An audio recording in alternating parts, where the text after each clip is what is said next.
Yeah, thank you. As Sanjay said there, my name is John Schumacher, and I am the Managing Director of the Future Factory North. For those who don't know, the Future Factory is a lead generation consultant. So we specialize in lead generation. We're also quite a training machine. We train over 100 agencies a year. We also have a consultancy arm as well, so consulting on collateral for our clients. The types of clients we work with, creative, comms, and digital. And yeah, as I said, the Northern office is a branch of the Future Factory, which is based out of London. And the Northern office has been open since 2019. So today, hopefully, I'm going to share with you some nuggets that you might not have heard. I'm not trying to reinvent the wheel at all, but these are basically my top 5 tips for lead generation. I think a lot of this will be stuff you've heard in the past, stuff that might seem really apparent as it's getting said, but I think it's just good to kind of put this all in one place, especially if you're thinking about doing lead generation. At the end, there will be time for questions, but I do think it's super important that I'm open and available for any further questions. If you want to add me on LinkedIn, if you want to send me an email, my email address will be on the screen at the end. But without further ado, I'll take it away. So before we begin our quest into lead generation, I think the key is to get organized. So many times we speak to clients and we ask them how they've been doing their lead generation, their kind of outbound campaigns, and it's always been sporadic. We just do it as and when we see something, we like it, we go for it. And I think the key for this is to get organized, and not just organize, your kind of desktop, but organize your time, making sure that the people you have on this all understand what their role is. Typically, when we're talking about time, we want to make sure that we're doing at least a day a week. Obviously, some people do more, some people do less, but I personally recommend doing a day a week and having it on the same day. We'll go through in a minute what kind of comms cycle we'll be looking at. But if you think of the month essentially, and you're going to go through a bit of a comm cycle in that month, you want to make sure that you're doing it on the same day every 7 days. Getting organized with a CRM system. Now, for smaller agencies, investing in an expensive CRM system mightn't seem like a possibility. There are some that I'd recommend. So we currently use one called Highrise. It's not very good. We're transferring all of our data onto one called Pipedrive. I know a couple of my clients work with Trello, but this can actually work on a very primitive Excel spreadsheet. And all you want to do is it's just a place to log your progress and any responses that you've got. So that in the future, if you need to reach out to that person again, you know exactly what the conversation was and how you left it. On that as well, if you are going to use a primitive CRM system like an Excel, you won't get the prompts. So with the Pipedrive and the Trello, the luxury of that is that you get prompts. So if you sent an email 7 days later, it'll say, hey, you've got to send another one again. So we at the Future Factory, we use something called a tracker. And basically that is mapping your comm cycle for your lead generation. I've got a bit of an example of one here. So it's as simple as that, really. If you look at column A, that's where we put our brand. With every company that we're going after, you want to make sure you're identifying 2 to 3 people in every single organization, just to make sure that no stone's unturned and you're not kind of just trying to find that one golden fish. You've got your eye on the ball with in terms of all the different kinds of job roles. As you can see there in column C, D, and E, we will send our first email and then we'll put a date in there, which will tell us obviously when we sent that email. What we tend to do then is count 7 days into the future and then put a blank date in column D. And then we know, right, when that time comes, that's when we send our second email. With any kind of comm cycle, we need to make sure that we're not just kind of spaffing anything until something hits. It needs to be considered. So the first email typically will be talking a lot about a challenge that you've uncovered, talking a lot about yourself, maybe getting into a bit of a case study. The second one will be a bit shorter and a bit more jovial. And then the third one is obviously your last shot in the dark, a lot shorter, trying to hit home your kind of, your Hail Mary of an email essentially. But it's as simple as that. And, I've got a template of this as well. Again, at the end, if anyone wants to see a template, I can send it across to you, but it's just a good way to track what your email cycle will be. Tip number 2, we need to be thinking about who our shop window appeals to. And when I say shop window, it's the website. It's super important that when you're doing a new business campaign, you have a new business plan, like what types of businesses do we want to work with? And what types of businesses do we look like we should be working with? And that is all in the shop window. We've worked with clients before who said to us, right, we want to work in the fitness and wellness industry. And when you go on their website, they've got finance clients, they've got, B2B clients all over the place. I'm like, if a fitness and wellness brand came onto your website and saw what you're showcasing in your shop window, they think they were in the wrong place and they quickly click off. So make sure that whatever you're marketing to, whoever you want to speak to, your shop window on your website looks like that's where they should belong. Your social, so making sure that your social looks like the kind of business that people want to work with. So I think a lot of people use social for recruitment, which is absolutely valid. When people want to work in a company, they look at the culture, they look at the kind of the away days, the types of clients I'm working with. So that's why you're attracting the best talent. But also, more and more so actually, agencies are putting their culture and the kinds of brands they work with on the social to attract other brands. So you need to make sure that is considered as well. And then the last one is marketing, ensuring that any of the marketing that you're doing is directed towards your planned goal.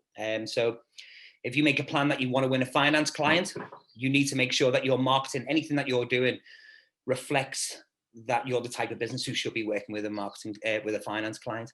We've had it before in the past where basically people bring on the Future Factory to break into a sector that they really shouldn't be talking to. Their shop window doesn't reflect it. They want to work with a finance client, but in the past they've only had FMCG experience. They've only had automotive experience. They have no right to be talking to finance clients, and it's our job to uncover what that narrative would be. And simple things like thought leadership piece. You don't have to have a finance client to work with a finance client, but just having an understanding of audience demographic, what kind of challenges they're going through, and then submitting that as a thought leadership piece or a bit of content that you can push on your social. And just remember, everything that we're doing, whether it's outbound, the social, all of that, we're trying to get people back to our website. That is the point of marketing when you're an agency. Right, so we're getting down to the nitty gritty now. We know that we want to do new business. We know the types of businesses we want to go after. We figured out what kinds of people in these businesses we should be going after. Now we need to start thinking about putting pen to paper, essentially. Before we do any of that, the research needs to happen. Now, at the Future Factory, I think the reason why we're so good at what we do is that we go hyper bespoke in terms of research. So we don't do MailChimp, we don't do mass mail. Everything is considered based on the person we're trying to reach. And the best way to get someone's attention or build rapport with a potential prospect is to show them you know them. Show me you know me is what we say.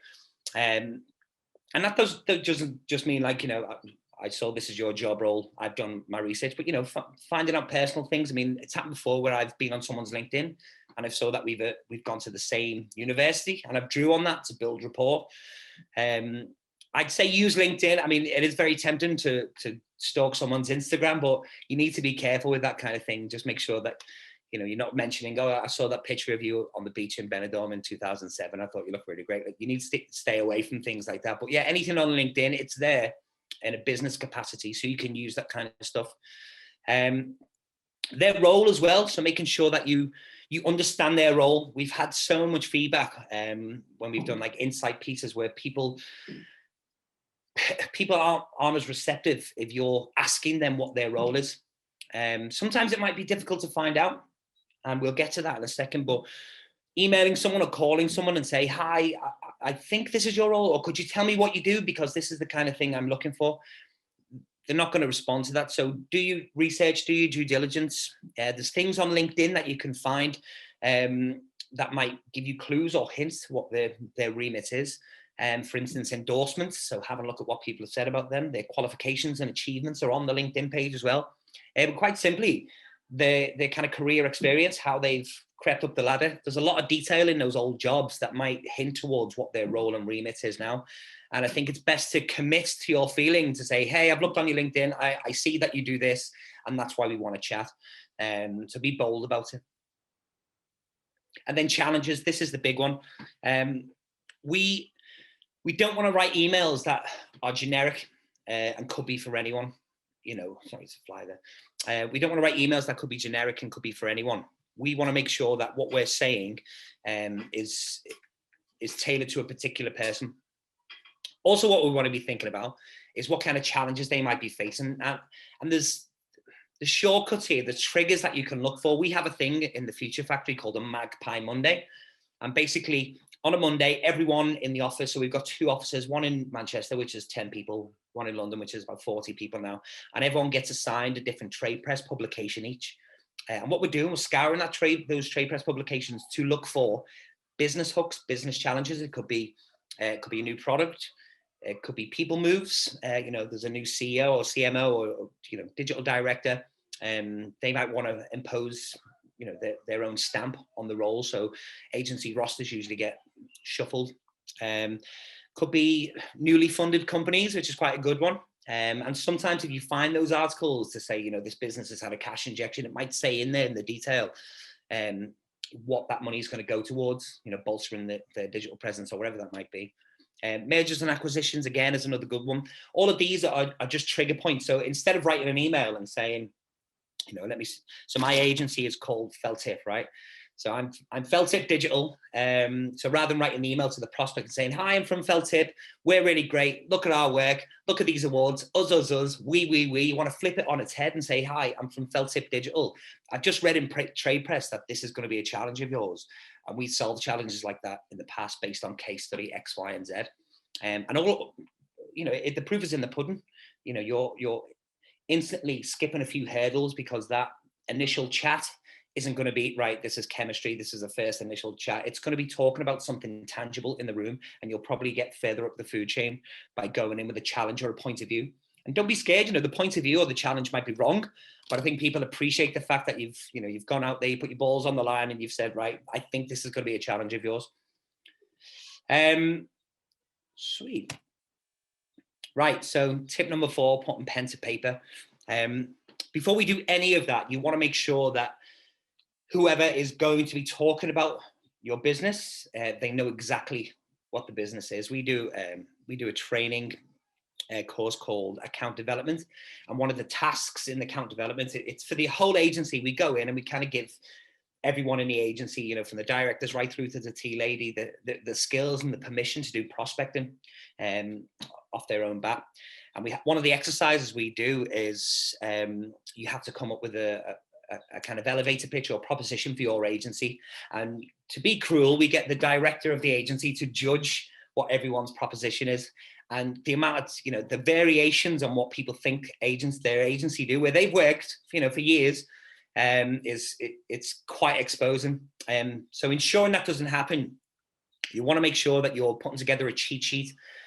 So whether it's you doing the outbound or whether it's you and a couple of your team members doing the outbound, you should all have a cheat sheet. And what it is, it's just a crib sheet. It's just bullet points about what the agency does, what the USPs are, what we call it bombs, what the bombs are.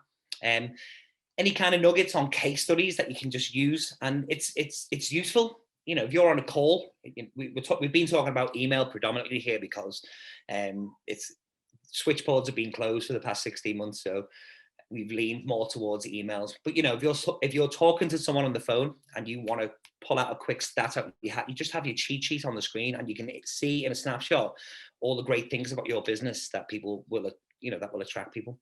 So get a cheat sheet together before you do anything is super vital.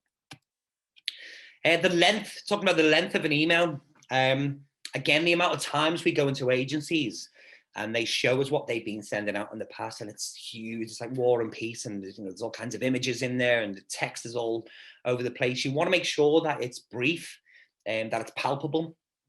I think the good thing to think about is that the people you're trying to get hold of should be C-suite or director level. Anything below that, it's pointless, because they're going to have to engage the people up the ladder anyway at some point. So, aim high, C-suite or director level. They get about 100 of these emails a week. So, if they get an email that looks like War and Peace, they're not going to have the attention to read it, or they're going to scan read it. But if you've got an email that is palpable and it's digestible, and they can read it in a snapshot, they're more likely to respond. A quick trick, actually, which we tell people is that a lot of the time emails are read on phones.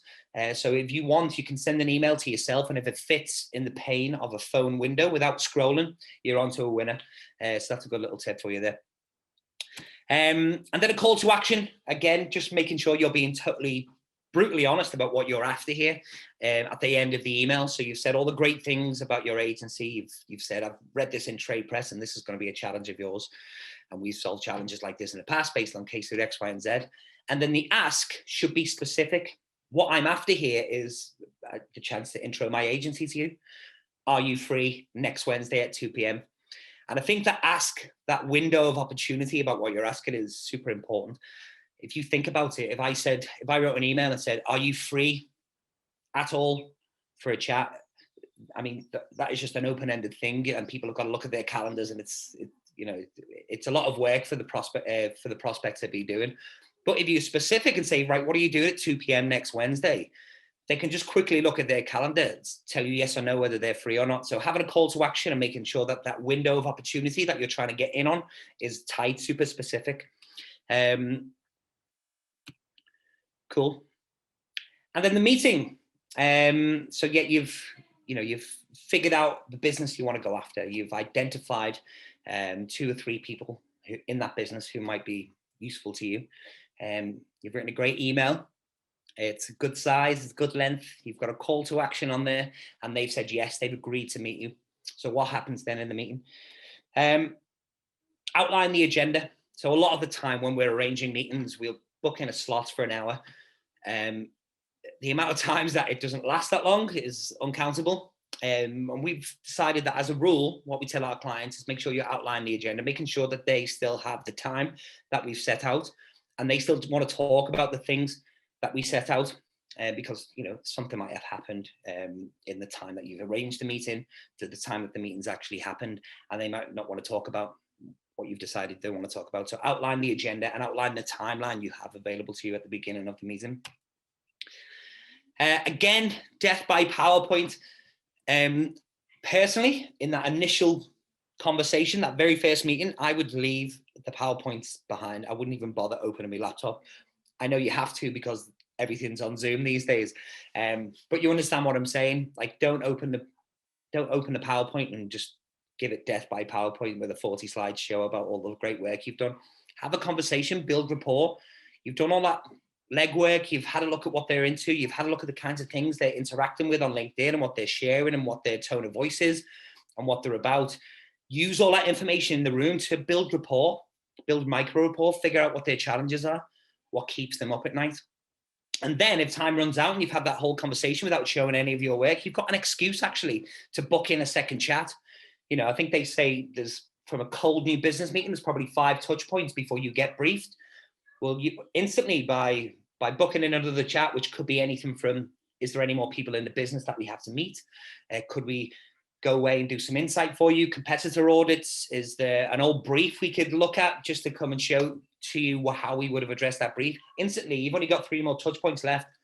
So yeah, try and get those second meetings in. And then set next steps. Again, it's super, super useful to understand that when you finished your meeting, you don't just close your laptop and say, great, we're here when you need us. Try and get something diarized before you leave that room.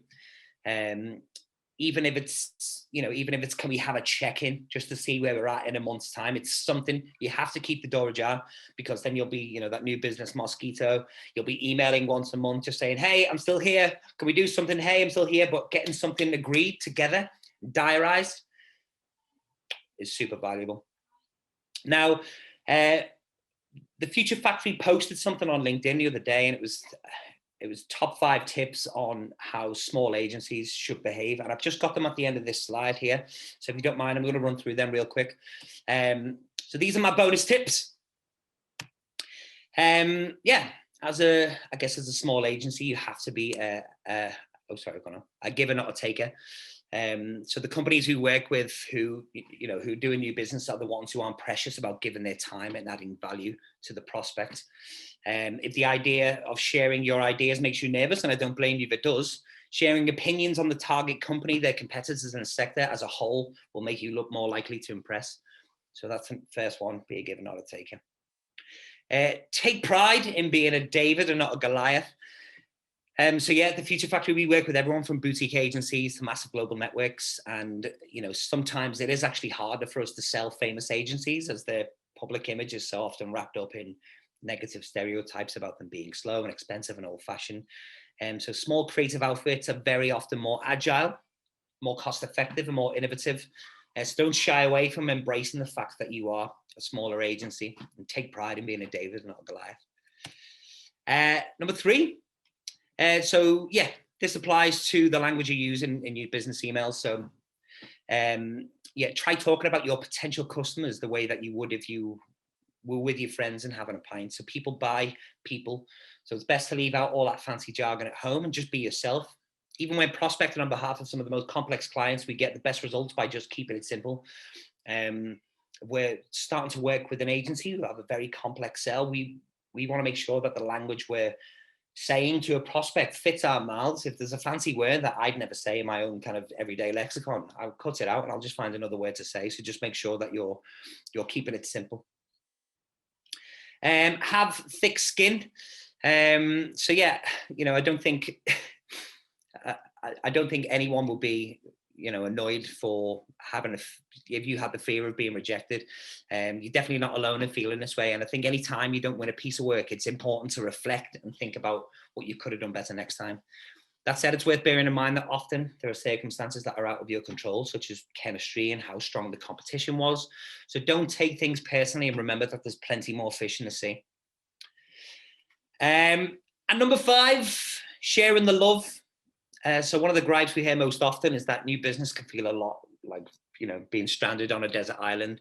So going it alone, can make anyone mad. So instead, spread the new business ethos across your entire team, get people involved, get a little unit together, identify potential targets, do the researching together, send in new business emails and tapping into their networks and attend new business meetings. I'm going to sound like a massive geek, but new business should be fun. And it's always more fun if you get more people involved. So don't be afraid of that. And that is my 5 tips plus my 5 bonus tips. My email is there. As I said before, you're more than welcome to email me. We moved to the north of England in 2019 to open up this business. And yeah, I'm just making myself available to anyone. So there's the email. If anyone's got any questions, yeah, please email me across. I think we have time for a Q&A now. Is that right, Sanjay? That's right, John. But firstly, thank you so much for showing that presentation. There's lots of tips in there, and we even got some boosted bonuses at the end, which is always exciting to see. But no, those are all been fantastic. I especially like the one where you highlighted phone-friendly kind of emails, and that's that's so obvious now because a lot of organization owners, MDs are going to be looking at it on the mobile. It's the last thing they want to see at the end of the day, right? Exactly. As I said at the beginning there, all of these tips are not trying to reinvent the wheel, but it's good just to go back to basics. Sure. Because yeah, you can get kind of blindsided by being stuck in that lane. So yeah, just stripping it all back, starting afresh, I think is the best way to move forward. Awesome. I've got a few questions to kind of kickstart this off. I come from primarily a kind of an agency background. So some of the stuff, a small agency background, I'd say, like the teams that I've worked with have been no bigger than 20. So new business, new opportunities is always kind of embedded in everyone in kind of a smaller setup. So I think some of the things that I've experienced personally is how to kind of get, I guess, the tone of voice right when you first initiate that kind of email. And is there kind of quick tips and kind of understanding a tone of voice of a big corporate organization to say in hi versus higher or hey, you know, like how is casual? At what point do you use casual versus kind of the corporate level of tone of voice? I think there's a quick in here. I mean, what I always say, basically, when we go and meet new, agencies, to talk about new business, often, they will say, we have this as a USP or we have this as a bomb. And then I'll go meet another agency the week after and they'll say the exact same thing. So we've figured out, actually, out of all the thousands of agencies that are in the UK, the only differentiation is the people. It's the people that is the only USP, that is the only bomb that we have. And you have to remember, people buy people. Now, if it's naturally in your lexicon to say, hi and be, you need to be yourself. People read right through the bullshit. I've had it before where I've had an inbound email and you just know that email has gone to 1,000 other people. It's not personable. Yeah. It's nothing. And you know that it's not special. But yeah, I just say, make it fit your mouth. If your agency is a fun kind of agency that has fun clients and your shop window looks like you have young people there who are all a bit fun or whatever like that, keep that language, let that consistency go through. But if you're struggling and you're looking at the prospect and you don't know what kind of language they get, I think having a look at their photograph on LinkedIn is a quick and easy way. Don't underestimate the fact that we're humans and we're empathetic and we get a lot from faces. So if you go on their LinkedIn and it's an older guy, maybe with, bald head and he's got a blue tie on and he's sat in front of a grey background and he's like that, you kind of know how you'd speak to that person. It's almost like the headmaster in school. But if it's a younger person and maybe their picture is them in a bar with a drink, again, you can figure out the tone. So a quick shortcut is just by looking at their photograph on LinkedIn and making a judgment call that way, because 90% of the time you are going to be right. Fantastic. There has been one question pop up on the Q&A, John. I don't know if you can see it on your end as well. It's from Joey. How does the conversion rate of this cold emailing method compare to methods like remarketing, which are highly targeted? Thoughts on that? To be honest with you, probably less. But I do think the value in the conversations that we're in the emails that we're sending are higher. People, if you're addressing challenges, you're taking a lot more time to write that email. You're addressing something and you're talking about that challenge in the room. Instantly, you've skipped a few hurdles there. I think there's a fact from the Future Factory in 2019, I think 70% of the work won for our clients was without a formal pitch or brief process. And what it is that we're uncovering a challenge that often the people we're meeting didn't even know they had. So we're addressing something and almost carving out our own brief in the room. So yes, it takes time, and yes, it's highly targeted. But again, you've jumped over a few more hurdles than you would if you were just writing a generic email, which everyone's going to get, and it's unpersonal. Yet you will get yield, and you will probably get more responses if you do it in mass. But you've still got a few hurdles to go before you're talking about the kind of things you'd be talking about if you from the tailored email, if that makes sense. Awesome. I've got another follow-up though as well, John. Do you think there's an opportunity for newer formats of connecting with prospects? Perhaps email being one route, phone calls being another. But do you think there's a growing trend or a new opportunity around video and video demonstrations or interviews or just sending them video clips and stuff? To be honest, it's something I've not come across. So if it is a trend, I'm behind on that one. But I think the casualness of sending messages through LinkedIn, so in the chat function on LinkedIn, that's become something that has proven its worth. Actually, we had to think of something else. When the pandemic hit, switchboards were closed. So the phone game was just off. Unless we had someone's mobile number in our CRM system, we couldn't get through to anyone on the phone. Sure. And I was a bit reluctant at first, actually, about my team messaging people on LinkedIn, because it almost gives the opportunity for it to be too casual. The formality of an email and, the way it's written and kind of set out like a letter. Yeah. Quality, yeah. Exactly. And also I guess the kind of brevity of writing a message on LinkedIn. My guys weren't doing the research, because it was usually like, "Hi, Dave. Just wondered if you want to chat with my director. No worries if not. How are you?" And all. all that kind of stuff. It gives the opportunity for it to be text talk rather than kind of formal. But Yeah. it's been working. Again, we're talking about people being busy.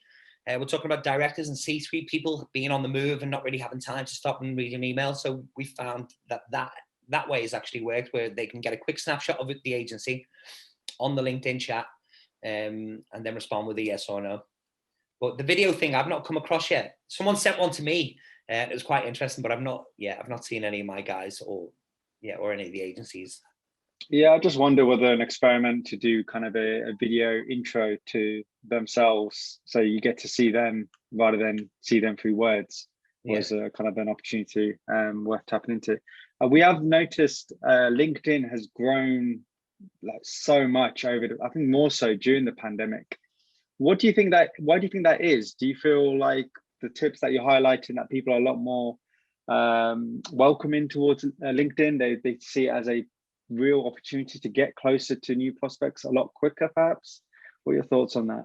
Yeah, I think that's exactly what it is. Once you land on the LinkedIn platform, as I've just said, I'm sending you there to find out the information. So once you've landed on the platform and you've seen something that they've shared, like for instance, there was a guy who worked at a company, and one of my guys was trying to email them or find something about them. And what we noticed, that everything, his business had nothing to do with sustainability, but everything that he was liking and sharing on his kind of recent activity was all to do with sustainability. So we understood that was an angle.